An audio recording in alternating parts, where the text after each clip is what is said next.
নমস্কার বন্ধুরা, তোমাদের প্রত্যেককে আমার চ্যানেলে স্বাগত জানাই। চলে এসেছি একটা নতুন ভিডিও নিয়ে।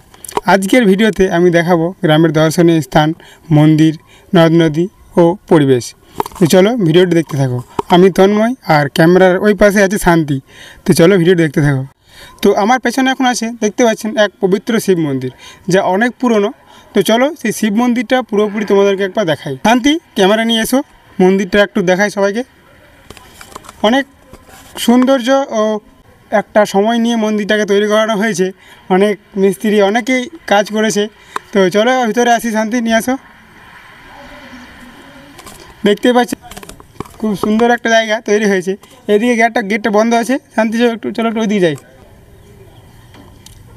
তো গেটটা খুললে দেখতে পাবো মহাদেবের শিবলিঙ্গ। তো পুরো মন্দিরটা একটু দেখাও। দেওয়ালের চারপাশে আছে বিভিন্ন দেবদেবীর চিত্র, যা মন্দিরের সৌন্দর্যকে বাড়িয়ে তোলে। এই মন্দিরের এক অন্যতম সৌন্দর্য হচ্ছে এই দেওয়ালের চিত্র, যা চারপাশে খুব সুন্দর দেখতে লাগে।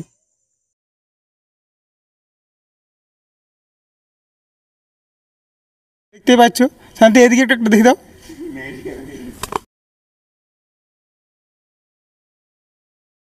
এই দিক থেকে নদীর ভিউটা একবার দেখিয়ে দেবে।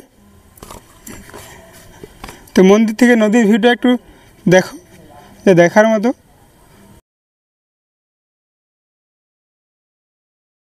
সুন্দর একটা দৃশ্য তৈরি হয়েছে। নদীর ধার পাশে বয়ে চলেছে অজয় নদী। গাছপালা, প্রকৃতির এক অপরূপ দৃশ্য তোমরা দেখতে পাবে এখানে। চলে এসেছি তোমাদেরকে দেখাতে আমরা এই সকল প্রকৃতির খুব সুন্দর সুন্দর এক দৃশ্য। তো চলো এবার যাব, পাশে আছে কালী মন্দির। কালী মন্দিরে গিয়ে তোমাদেরকে দেখাবো কালী মন্দিরের দৃশ্য। তার পেছনে আছে আদি কালী মন্দির এবং তার পেছনে আছে নদী। তো চলো কালী মন্দির থেকে চলে এসেছি কালী মন্দিরে। তো শান্তি মন্দিরটাকে পুরোপুরি ভালো করে দেখিয়ে দিই। তো খুব সুন্দর একটা জায়গা, অনেক পুরনো মন্দির, কালী মায়ের মন্দির। এই সামনে কালী পুজো গেল আমাদের বেরোলো, যা এখানে খুব ভিড় হয়েছিল। তো মায়ের মূর্তিটা একটু ভালো করে দেখিয়ে দাও শান্তি। খুব সুন্দর একটা দৃশ্য যা আপনারা দেখতে পাচ্ছেন।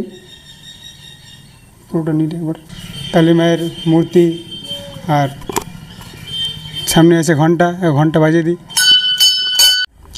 তো আমরা এখন চলে এসেছি আদি কালী মায়ের মন্দিরে। তো দেখতে পাচ্ছেন পিছনে আছে আদি কালী মায়ের মন্দির। তারপর দেখি দাও। দেখতে পাচ্ছেন এক বিচিত্র মায়ের মূর্তি, বলা হয় আদি কালী মা।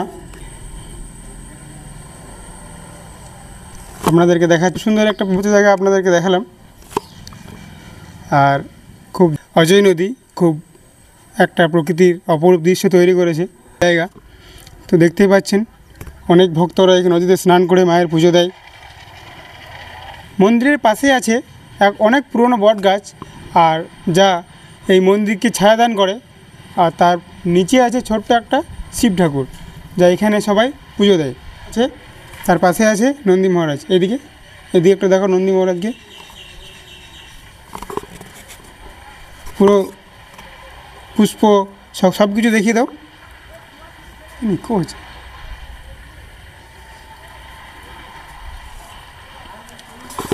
অনেকরা আসে নদীতে স্নান করে, এখানে পুজো দেয়। খুব শান্ত একটা পরিবেশ, শান্ত একটা জায়গা।